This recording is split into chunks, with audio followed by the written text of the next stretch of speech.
Je salue chacun de vous dans la paix du Seigneur Jésus.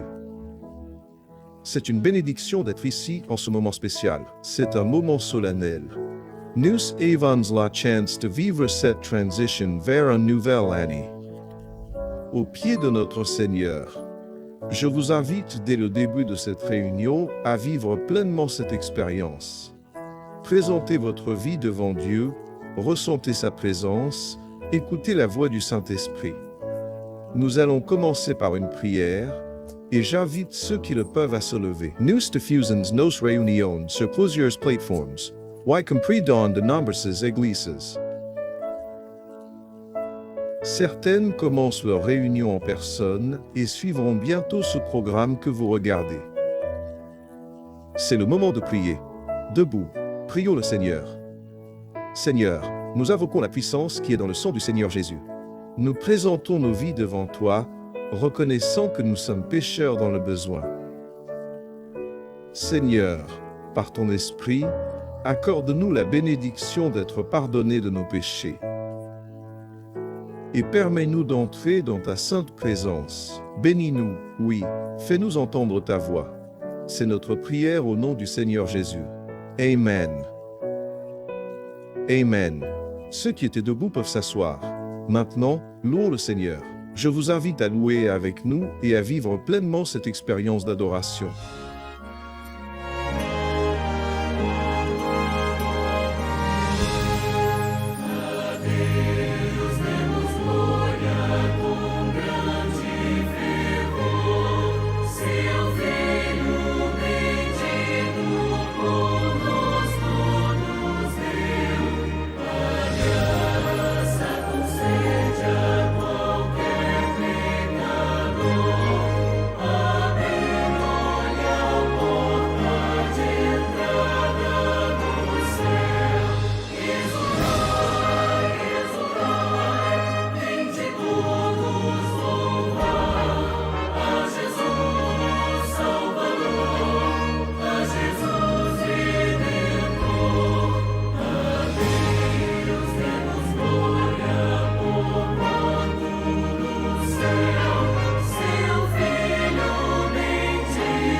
Amen.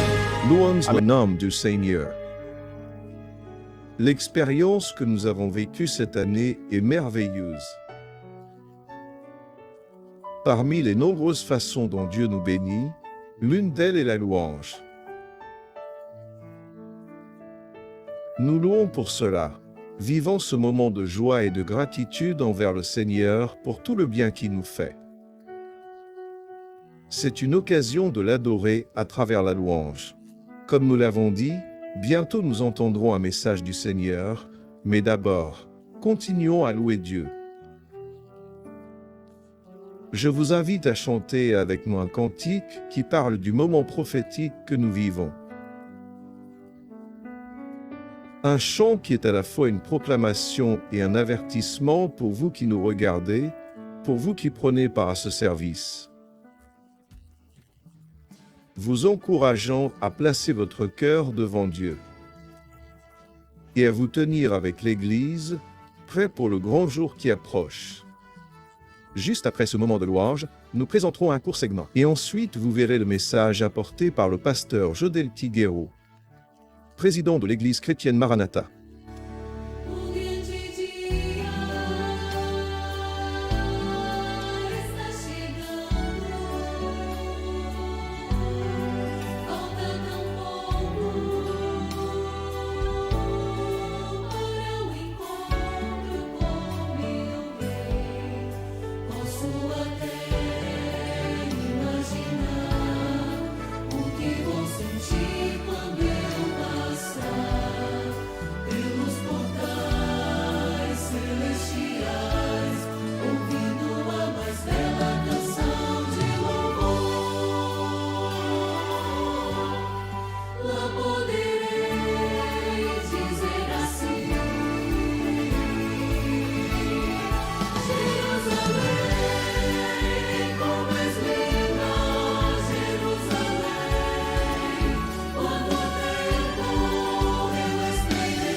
Chers frères, nous nous adressons maintenant au Brésil et aussi à l'étranger, dans de nombreuses régions du monde.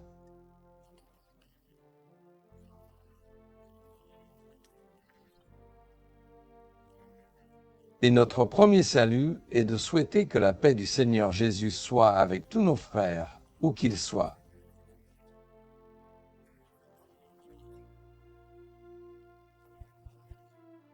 Nous vivons un temps spécial, et aujourd'hui on peut dire que c'est la veille d'une nouvelle année.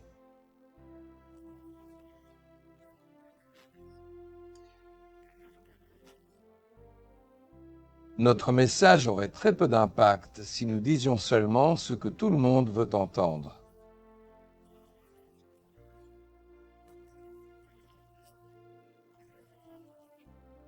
Et nous allons le dire.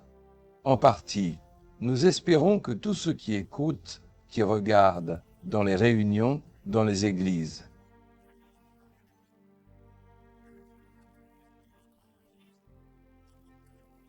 et que tous soient heureux, heureux pour l'année qui se termine.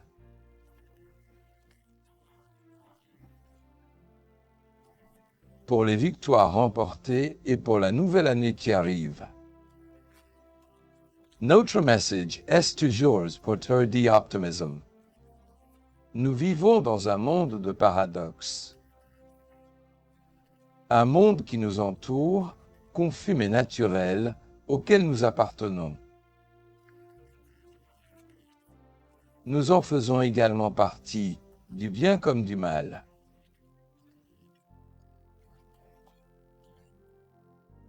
Cependant, aujourd'hui est un jour spécial, car nous pouvons aussi réfléchir à ce moment que nous vivons.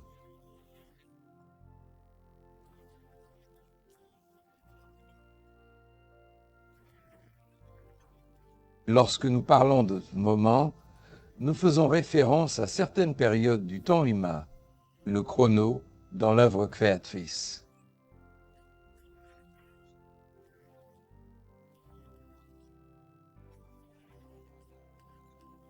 Mais nous voulons aussi nous concentrer, en partie, sur ce qui est fondamental pour nous, appelé l'œuvre de la rédemption.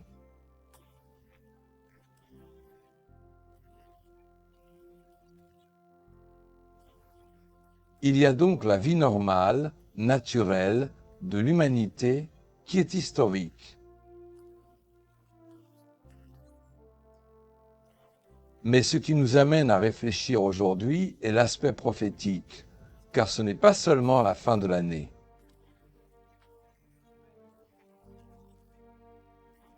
Mais nous le voyons comme la fin d'une ère, d'un temps que nous appelons une dispensation. Lorsque nous parlons de dispensation, nous nous référons à ce que nous apprenons de la parole de Dieu, la Bible.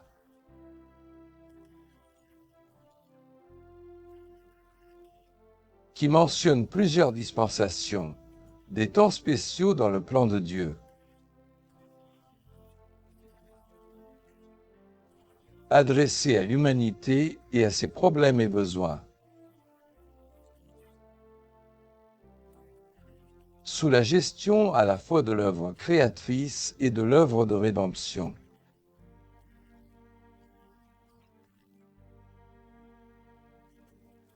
À partir de cette compréhension, nous commençons à observer l'état du monde actuel.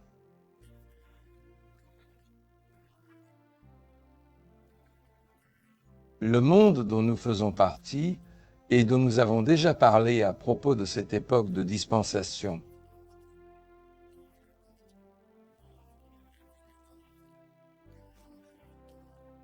Lorsque nous voyons que la troisième dispensation du plan créateur de Dieu est déjà proche de sa fin.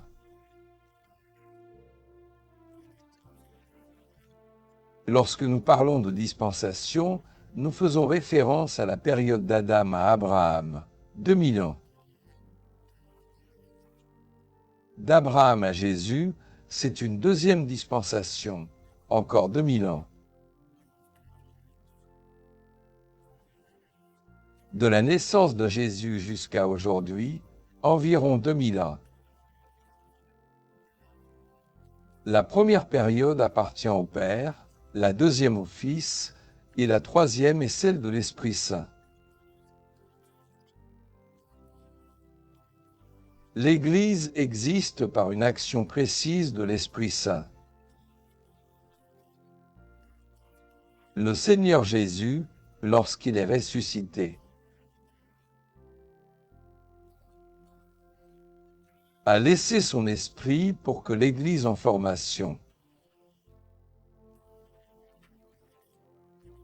puisse vivre sous sa direction, celle du Seigneur Jésus, qui est l'œuvre de l'Esprit.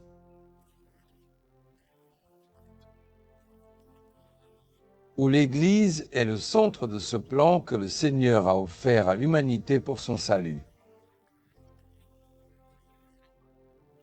C'est ainsi que Dieu veut se révéler à l'humanité. Et, en vérité, l'Église a traversé les siècles. Avec ses grandes luttes et batailles, face à toute forme d'obstacles.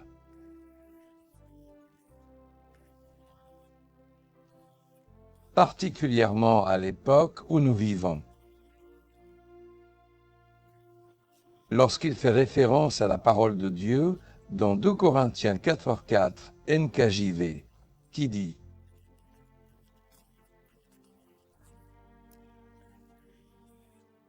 Dont le Dieu de ce siècle a aveuglé l'esprit des incrédules. »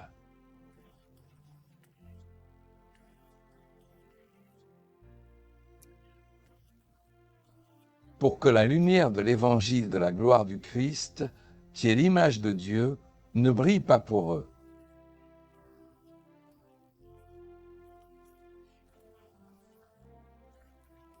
Ainsi, il y a une lutte dans le monde d'aujourd'hui entre l'Église fidèle, qui croit au plan de salut de Dieu et à ses mystères.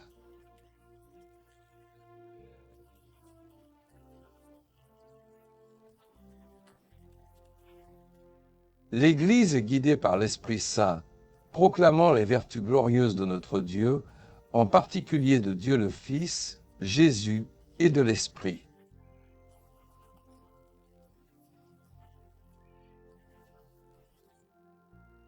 Cette proclamation est sa responsabilité. La responsabilité de l'Église et de ceux qui croient en Jésus. Et cette proclamation continue à rencontrer des réactions. De la part de l'autre côté, ce Dieu qui n'est pas le vrai. Le Dieu de ce monde, le Dieu de ce siècle. Mes frères, nous pourrions même faire une brève remarque en parlant du Dieu de ce siècle. Car, en vérité, c'est le Dieu du sexe. Le christianisme se bat maintenant pour garder sa place dans les questions de sensualité, luttant pour sa position dans le domaine des sens. Il semble que tout ce qui concerne l'Évangile soit oublié. Les églises ferment aux États-Unis, en Europe et partout dans le monde.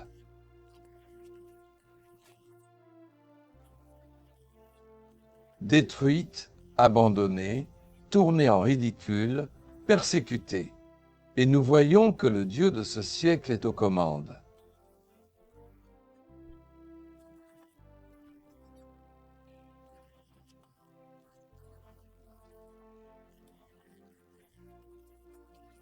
Je voudrais d'abord signaler quelques points à propos de pays autrefois évangéliques, chrétiens, qui aujourd'hui rejettent le christianisme.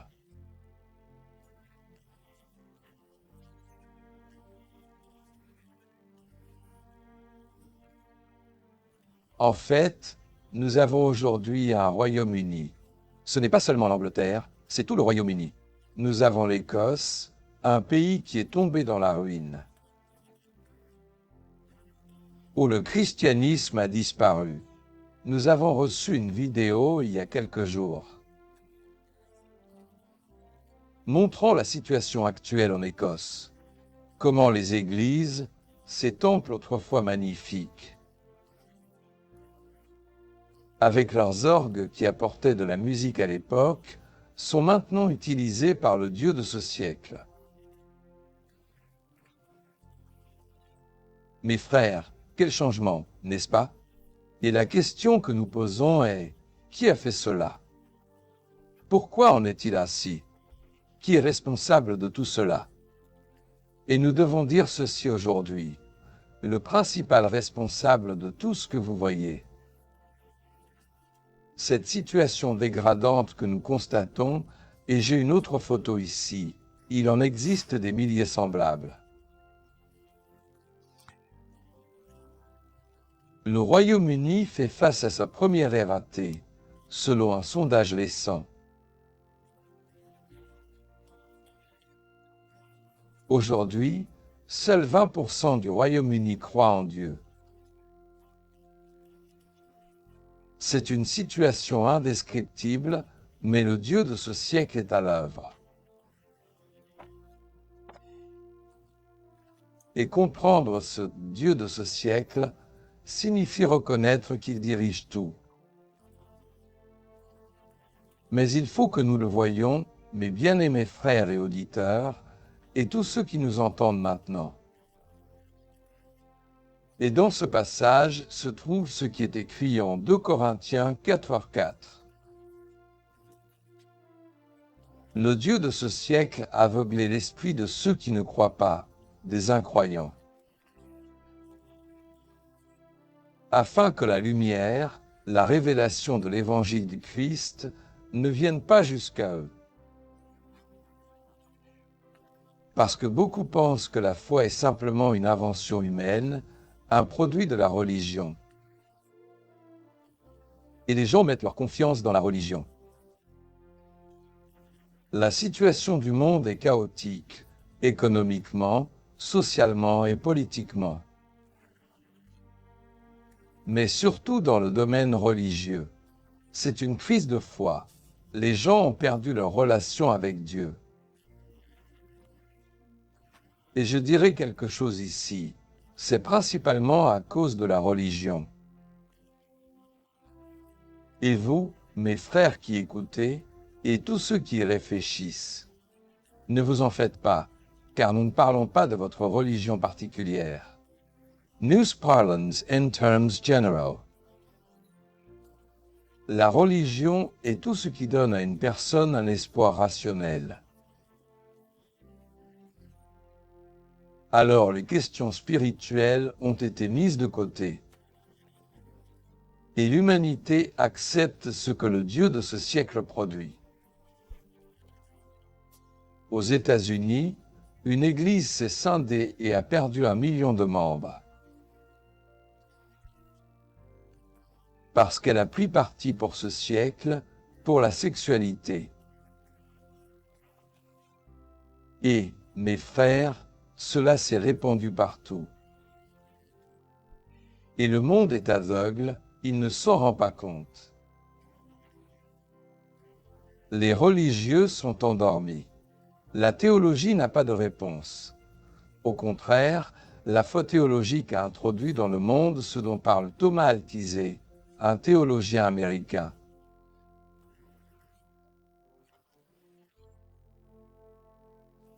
Qui a écrit à propos de sa foi qu'il a perdue en rédigeant un livre sur la mort de Dieu. Mais en rédigeant ce livre sur la mort de Dieu, il s'est aligné sur les théologiens de son époque.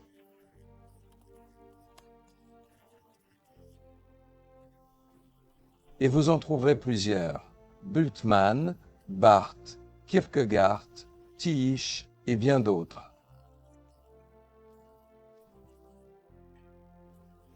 Il faut aussi citer Schütz, des hommes qui ont cessé de croire à la parole de Dieu, des théologiens qui l'ont abandonné.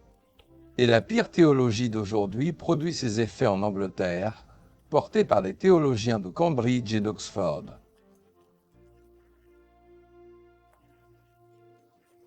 Ceux-là même qui ont nié la bénédiction du Saint-Esprit.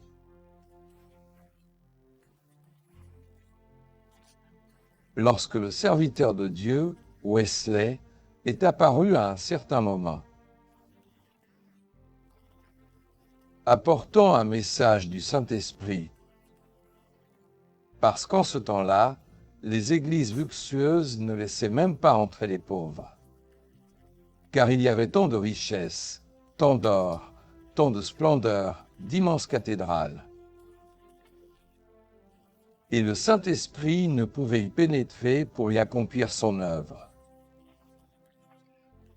Et c'est pour cette raison que le grand réveil, les grands réveils qui en sont sortis, des serviteurs comme Wesley et bien d'autres ont apporté ce réveil où le Saint-Esprit est descendu sur le peuple.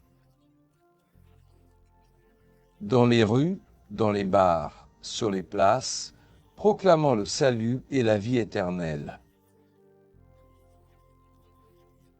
Tandis que la religion dormait, comme aujourd'hui, comme à la naissance de Jésus, ainsi que la parole nous l'indique. Les religieux dormaient, et c'était la nuit. Mais les bergers, ceux qui prennent soin du troupeau, ceux qui s'occupent de Dieu le Tout-Puissant, ceux qui ont fait l'expérience du salut, ils demeurent éveillés à cette heure de la nuit. Et c'est notre parole aujourd'hui. Au nom de ceux qui veillent à cette heure de la nuit, veillant sur le troupeau à cause des bêtes, à cause du Dieu de ce siècle, qui a aveuglé l'esprit des gens. Mes frères, ne serait-ce pas le moment opportun de parler de choses difficiles, et nous ne pouvons passer sous silence ce qui ne plaît pas à Dieu, car c'est le rôle de l'Église. Nous voulons que le Seigneur Dieu s'en réjouisse, et nous avons une parole que le monde rejette. Mes frères, c'est intéressant.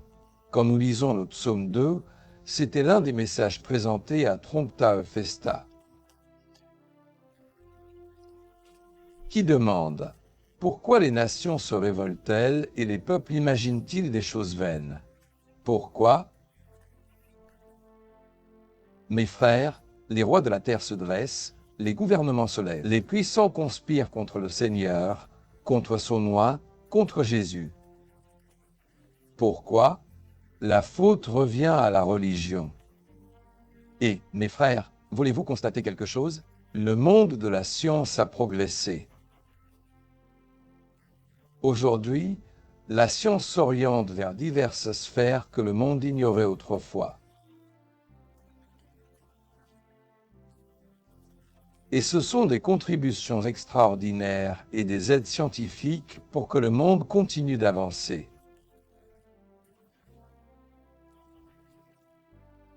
Mais la religion ne progresse pas, elle ne fait que reculer.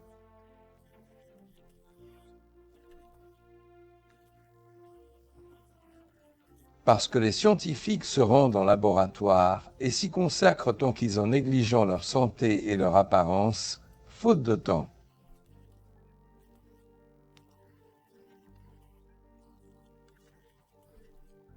Mais ils recherchent l'essentiel, la découverte des mystères de Dieu. Mais la religion vit des vieilles choses, elle répète toujours les mêmes discours.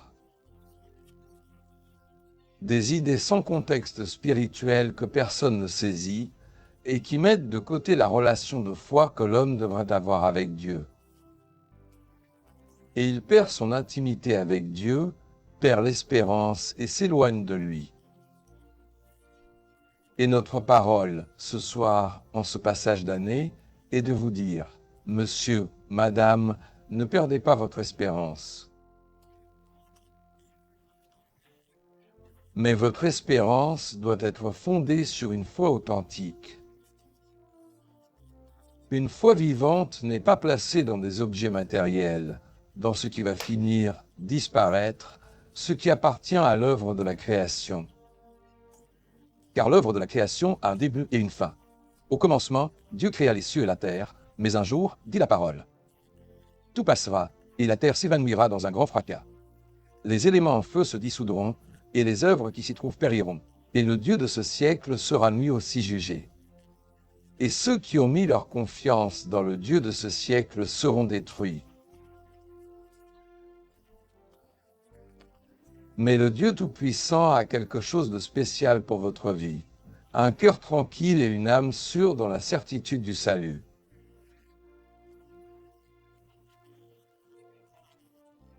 Il est vrai qu'il y a de grandes difficultés en ce moment, et dans le dernier message donné sur Prompta Festa, nous avons montré la position du prophète Habakkuk, et nous avons souligné certains aspects de la situation actuelle du monde. Comme si le prophète contemplait notre époque. Il dit ceci, il voyait les hommes comme des poissons. La faillite et la dégradation des gouvernements. Ce n'est pas que les gouvernements soient mauvais, c'est que l'humanité refuse de suivre les règles. Il dit que les hommes sont comme des poissons, sans personne pour les gouverner. Personne n'est satisfait des gouvernements. Le gouvernement fait tout ce qu'il peut, les politiciens, les dirigeants, ceux que nous avons élus. Mais personne n'a de solution à proposer.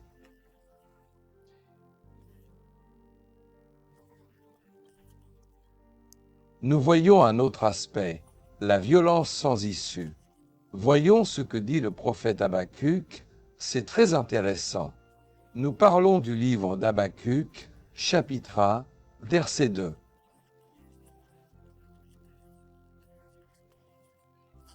Tout le monde peut suivre à l'écran avec moi. Il est écrit dans Habakkuk 1h2. Jusqu'à quand, Éternel, crierai-je, et tu ne m'entendras pas? Je crie, violence, et tu ne sauves pas? Mes frères, parlons du Brésil, nous nous adressons maintenant au Brésil. Mais nous ne parlons pas uniquement pour le Brésil, mais aussi pour le monde entier. Personne ne peut mettre fin à la violence. Et la parole du Seigneur parle d'un peuple qui parcourt toute la terre pour s'emparer de ce qui leur revient, au nom de leur Dieu. Et nous voyons un monde entièrement dominé, détruit par des groupes et des factions. Personne ne sait de quel côté se trouve la justice. Un pays en impose à un autre. L'autre réplique et personne ne sait. Et au milieu, quelqu'un affirme que celui qui a répliqué a tort, montrant ainsi ce qu'est la justice humaine. Voilà la violence, et personne n'agit. Il n'y a pas moyen d'y remédier. Qui se lèvera pour dire quelque chose à ce propos? Quant aux lois, ce n'est pas seulement ici au Brésil, c'est partout dans le monde. C'est un fléau qui s'abat sur le monde entier.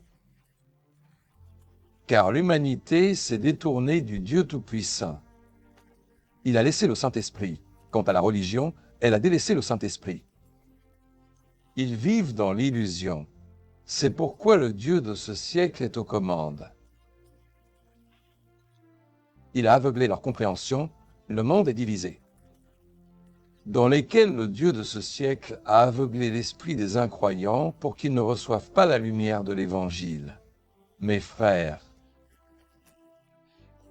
lorsque nous regardons ici dans Ésaïe 59,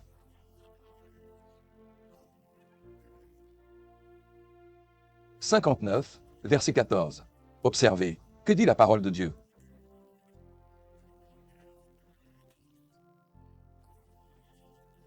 Le jugement s'est retiré et la justice s'est tenue aux lois.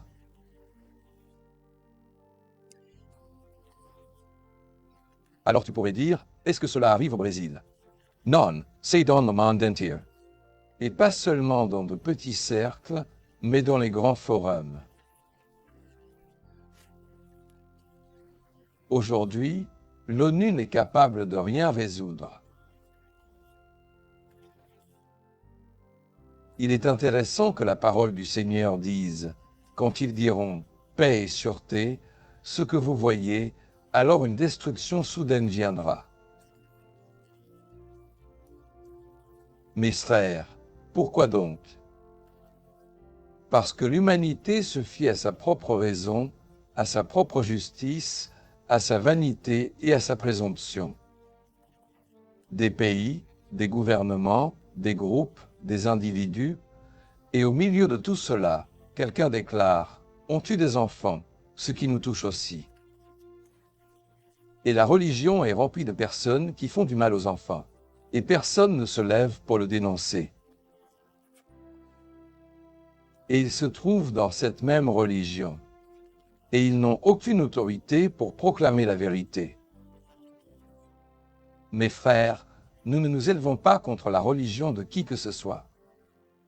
Nous ne préoccupons pas, d'autant plus que cela n'a aucune valeur, de discuter des problèmes d'autrui. Mais qu'en est-il? Qu'est-ce que Dieu veut pour nous en ce moment? C'est une place, la place qu'il nous a donnée, qu'il nous a accordée.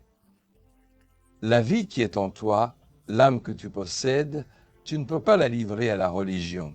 C'est toi, seul avec Dieu. La seule solution en ce moment, c'est ton intimité avec Dieu. Sais-tu pourquoi? Parce que c'est toi qui rendras compte devant Dieu. Nous avons traversé la pandémie, l'épidémie de Covid. Un jour, les gens allaient parfaitement bien, et le lendemain, ils étaient inhumés. Beaucoup de souffrance, de douleur, et pourtant l'humanité n'a rien appris, et elle n'assimilera pas les leçons qui s'imposent. Au contraire, quand tout s'est arrêté, l'humanité est redescendue dans la rue pour crier des slogans contre Dieu. Mais savez-vous pourquoi?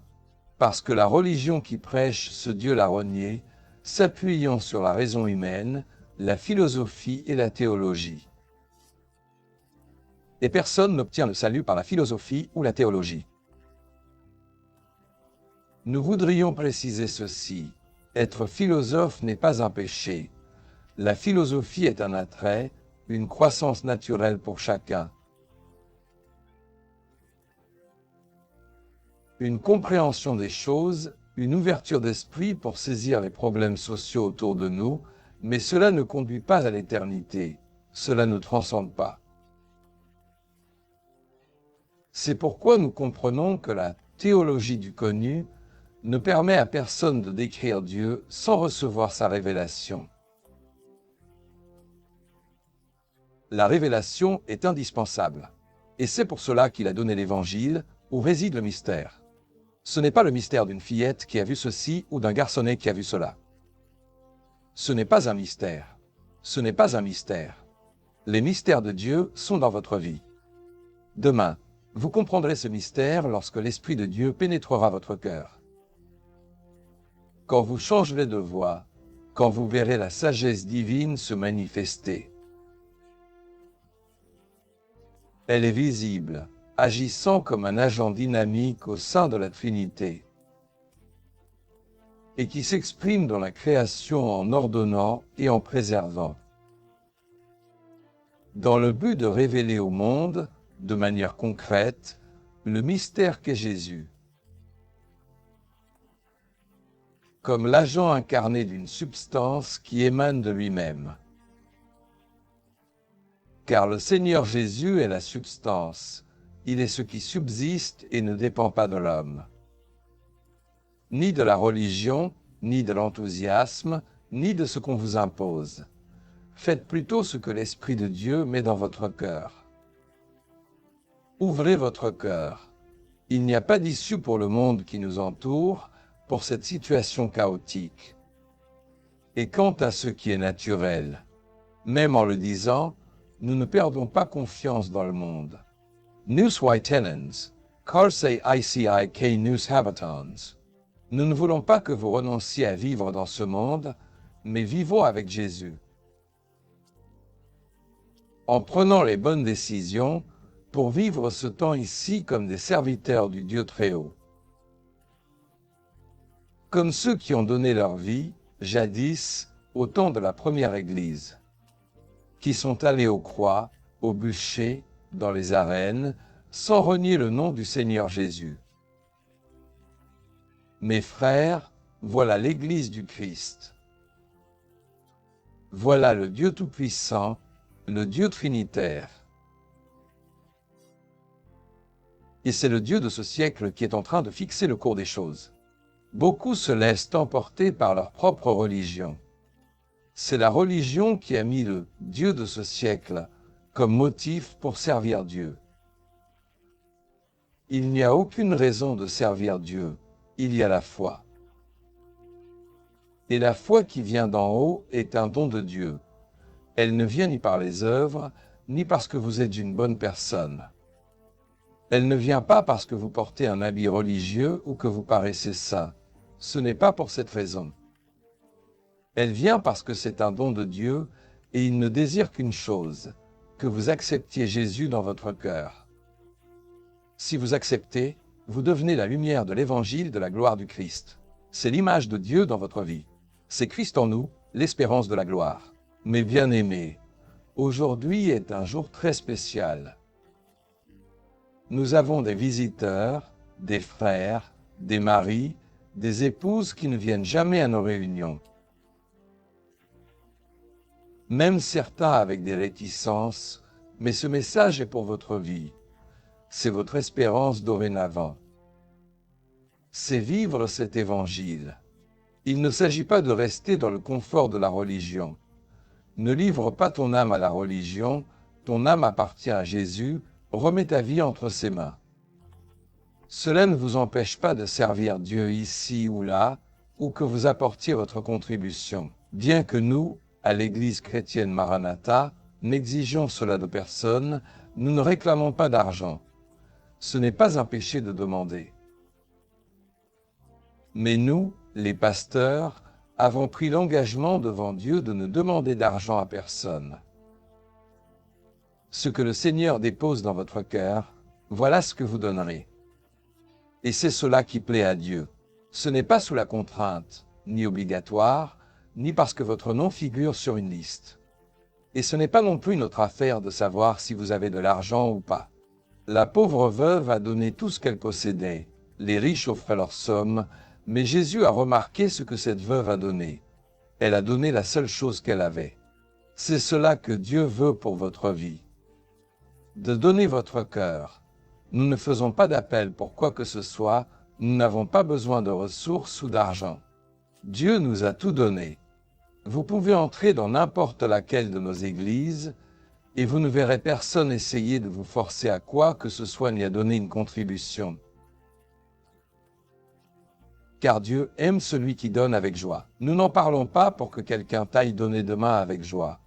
Ce n'est pas ce que nous disons. Nous en avons aucun intérêt dans cela. Si que nous importe, c'est que le Saint-Esprit trouve et sa place dans votre vie, dans votre cœur. Que Dieu te bénisse en ce jour, et que la lumière de la gloire du Christ, l'image du Dieu vivant, demeure dans ton cœur, car le temps passera. Une année, un mois, une autre année, et un jour, on sera appelé. Et tu ne pourras pas compter sur la religion pour t'emmener au ciel. Tu vois? Pas même les religieux, car tu pourrais être seul sur un lit de douleur, un lit de maladie, ou face à une faim soudaine, mais tu pourras toujours crier. Au nom du sang de Jésus, à tout instant, fais-le. Si tu es victime de violence, dis dans ton cœur, le sang de Jésus a du pouvoir. Si tu es malade et qu'on t'emmène à l'hôpital, sache que le sang de Jésus a du pouvoir. Fais confiance au Saint-Esprit de Dieu. C'est tout ce qu'il a pour ta vie. C'est tout ce qu'il désire pour ta vie.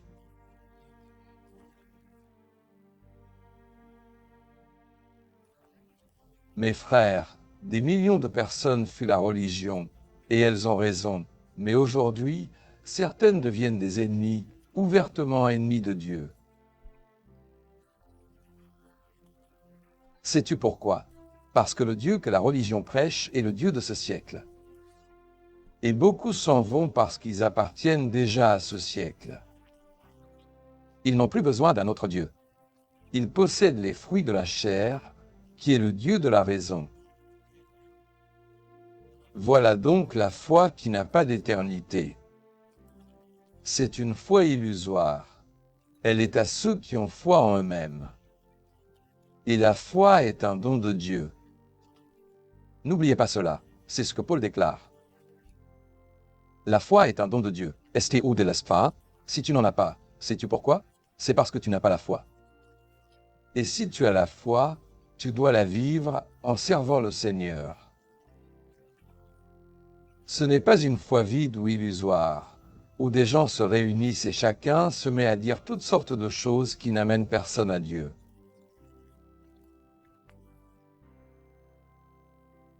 Mes frères, le temps touche à sa fin.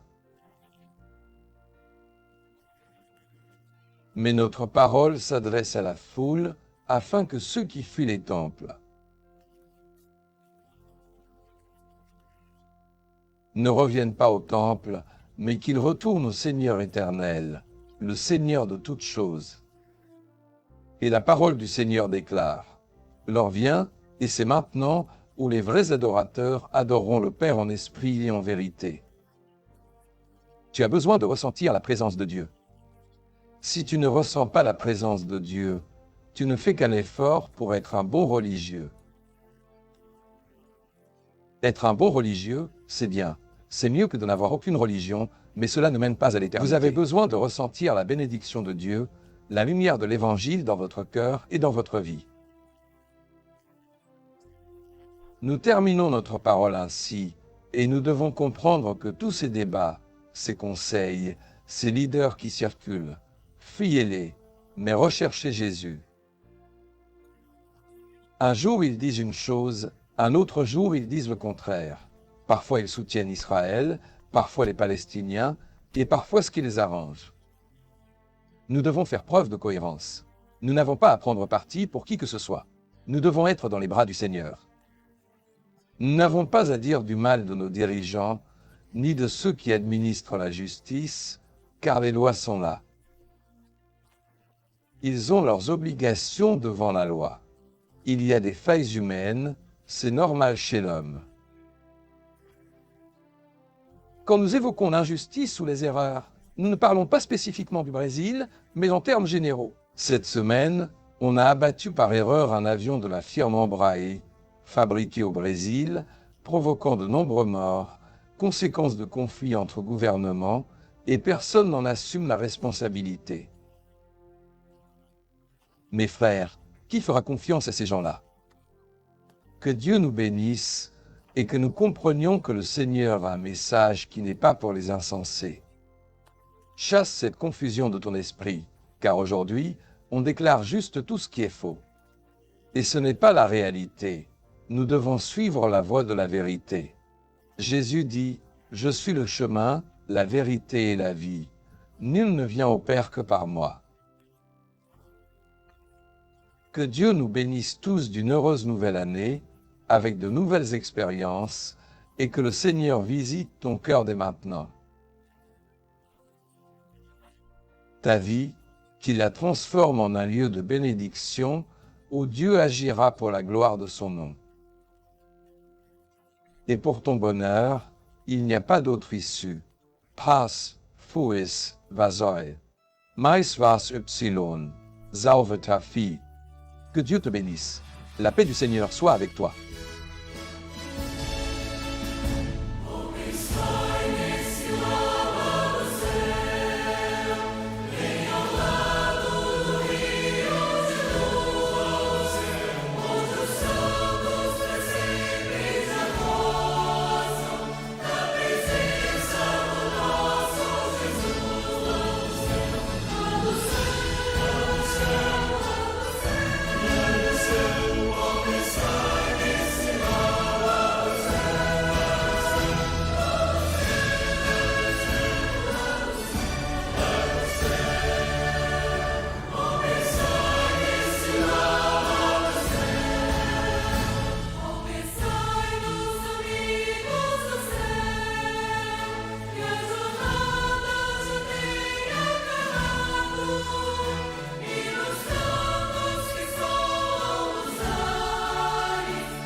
Loué soit le nom du Seigneur. C'est le moment de songer à notre demeure céleste. Très bien. Nous voulons maintenant nous adresser à nos frères qui suivent cette transmission par satellite dans nos temples. Que les frères ont la possibilité d'éteindre le système à l'endroit où se trouvent les pasteurs et de conclure localement. Ce moment de passage à la nouvelle année, si vous le voulez, oui, vous, les frères qui êtes dans les églises, vous pouvez continuer avec nous ici, car nous serons toujours en direct, diffusant sur notre système multiplateforme, en plus des chaînes de télévision qui transmettent ce contenu. Donc, aux frères qui sont dans les églises et qui vont se déconnecter, que la paix du Seigneur Jésus soit avec vous et bonne année. Nous allons continuer ici, sur notre système multiplateforme, et nous allons poursuivre ici en louant le Seigneur. Le moment qui approche, celui du passage à la nouvelle année, est un temps de glorification, de louange, de gratitude envers le Seigneur. Pour tout le bien que le Seigneur nous a fait durant l'année écoulée. Chantons un autre cantique d'adoration à notre Dieu. O Deus a quem servimos é Deus forte na batalha, é Deus fiel.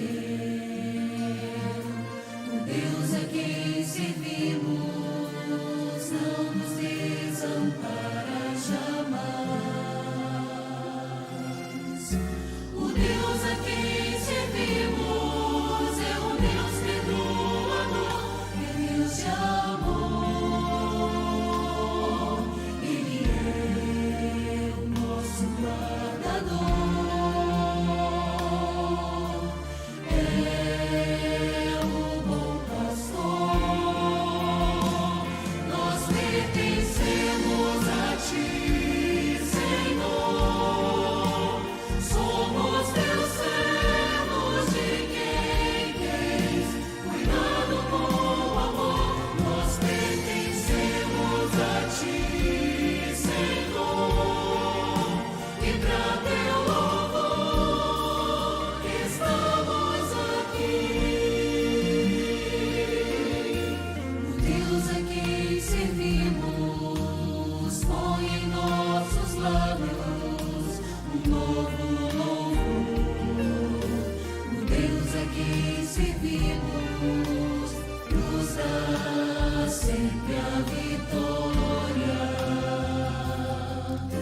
O Deus a quem servimos está aqui presente entre nós. Podemos sentir Sua presença. Podemos ouvir Sua doce voz. Podemos contemplar as maravilhas das Suas mãos. Nós pertencemos a Ti, Senhor. Somos Teus servos, de quem tens cuidado com amor. Nós pertencemos a Ti, Senhor, e pra Teu louvor estamos aqui. Loué soit le nom du Seigneur. Il ne reste que quelques minutes avant le passage à la nouvelle année, en particulier ce moment précis. Et c'est maintenant le moment de la prière. C'est l'instant où nous allons entrer dans la nouvelle année, ce tournant de l'année, à genoux aux pieds du Seigneur. J'invite ceux qui le peuvent à se mettre à genoux en ce moment. Et dans ces prochaines minutes, nous chanterons et jouerons des louanges pour glorifier notre Dieu. Et nous placerons nos vies en prière devant le Seigneur. C'est l'instant de prier en glorifiant le Seigneur pour l'année qui s'achève. Et en demandant au Seigneur de nous bénir puissamment dans la nouvelle année qui commence. Pendant que nous écoutons les louanges, vivons ce moment à genoux dans la prière. Et dans un instant, nous reviendrons pour conclure cette veillée. Posso sentir o Seu toque em mim, sinto Seu calor aquecendo o coração. Posso ouvir Sua voz a soar. Meu servo, não temas,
Gloire à Jésus, loué soit ton nom, Seigneur.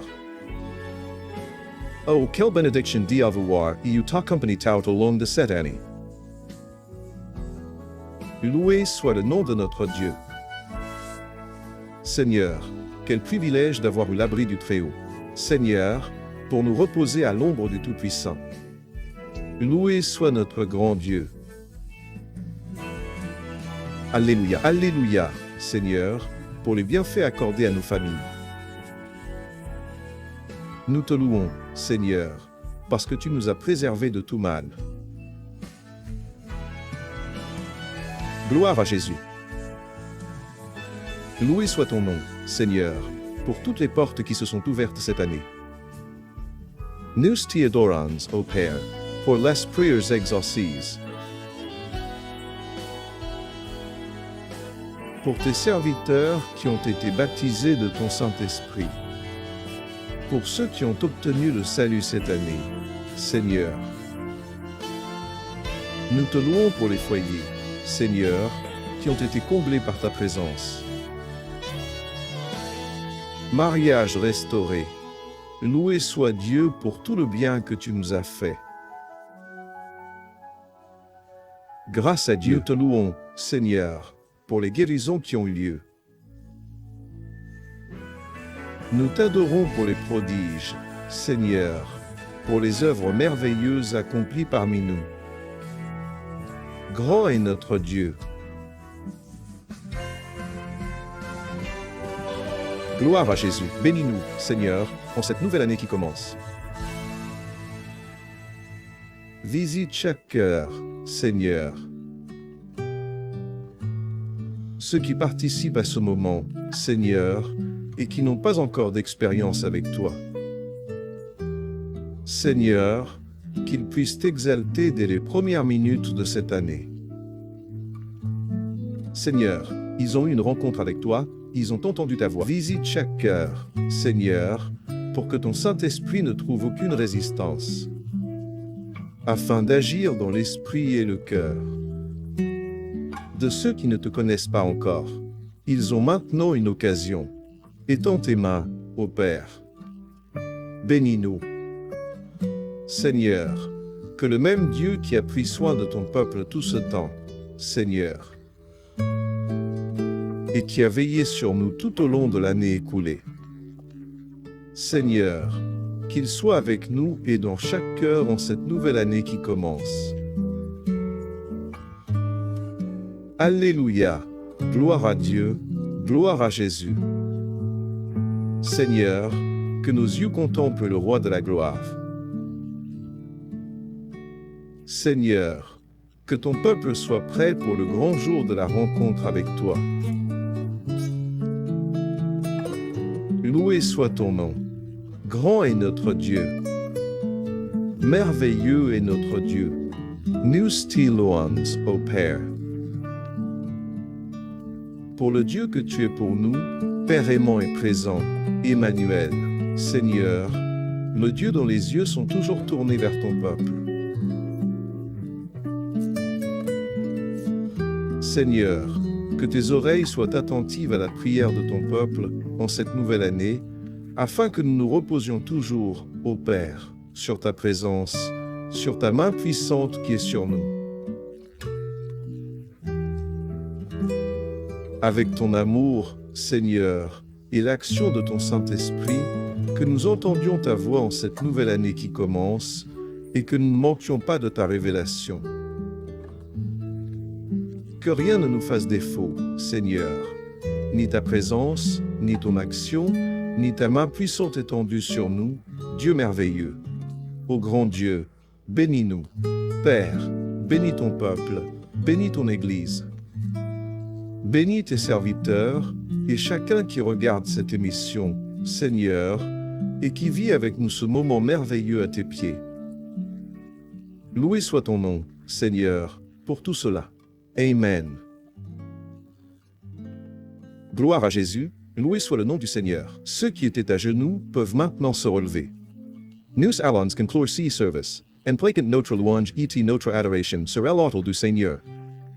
Passons les premières minutes de l'année, comme nous le faisons maintenant, au pied de notre Dieu, glorifions son nom dans la prière.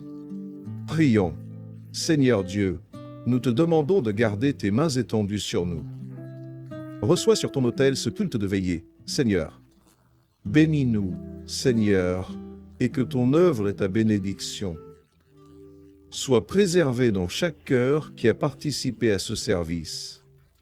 Seigneur, pendant toute cette nouvelle année qui commence, ainsi nous te le demandons, et en ton nom nous déclarons que la grâce merveilleuse de notre Seigneur et Sauveur Jésus-Christ, l'amour de Dieu, notre Père éternel, et les douces, saintes et tendres consolations du Saint-Esprit, qu'elles reposent sur vous et sur tout le peuple de Dieu, dès maintenant et pour l'éternité.